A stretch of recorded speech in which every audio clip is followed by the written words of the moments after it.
Nouvelle étape de notre tour de l'île de la Réunion après le passage du cyclone Bellal. Je vous emmène sur la commune de Sainte-Marie. Elle est située tout au nord de l'île et c'est là que se trouvent les équipes de la Croix-Rouge et de la Pierrois qui ont fait un travail absolument remarquable pendant cette crise cyclonique. On va les rencontrer tout de suite.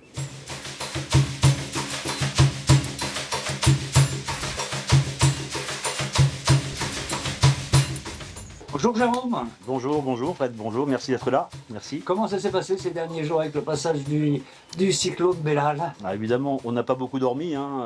Il est bien évident qu'on était, nous, la délégation territoriale, au chevet de la population, hein, qui a beaucoup souffert les aléas climatiques exceptionnels, hein, pour la Réunion, hein. On n'a pas connu ça depuis de nombreuses années, et tant mieux. On a dans les 5 centres d'hébergement et centres de vie qu'on a ouverts pendant l'activité cyclonique, pendant l'alerte cyclonique, accueilli près d'une centaine de personnes. Certaines étaient sans toit, certaines avaient peur pour leur sécurité parce que leur maison n'était pas forcément adaptée à recevoir de tels vents et de telles précipitations. Donc ils sont venus se réfugier en amont de façon préventive et c'est très très bien. On a aussi accueilli plusieurs personnes blessées. On a accueilli des gens aussi qui avaient besoin d'une continuité de soins, en particulier des gens sous oxygénothérapie. Donc qui, par crainte de ne plus avoir de courant ou de ne pas avoir assez d'oxygène pour tenir toute la durée d'alerte, se sont réfugiés dans les centres de vie de la Croix-Rouge, où des secouristes, encore une fois des bénévoles, leur ont apporté les soins et sont assurés qu'ils étaient donc en sécurité pendant tout le long, donc avec une veille complète. On accueille les gens, on va faire du réconfort, on va faire ce qu'on appelle des premiers secours psychologiques, on va les mettre en sécurité et les faire se sentir en sécurité.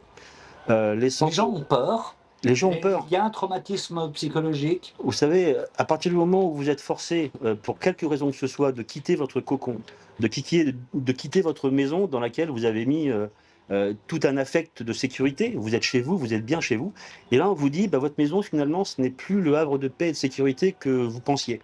Donc les gens, oui, ont peur. Et les gens qui ont peur arrivent dans les centres d'hébergement avec une demande de réconfort qui est évidemment très forte.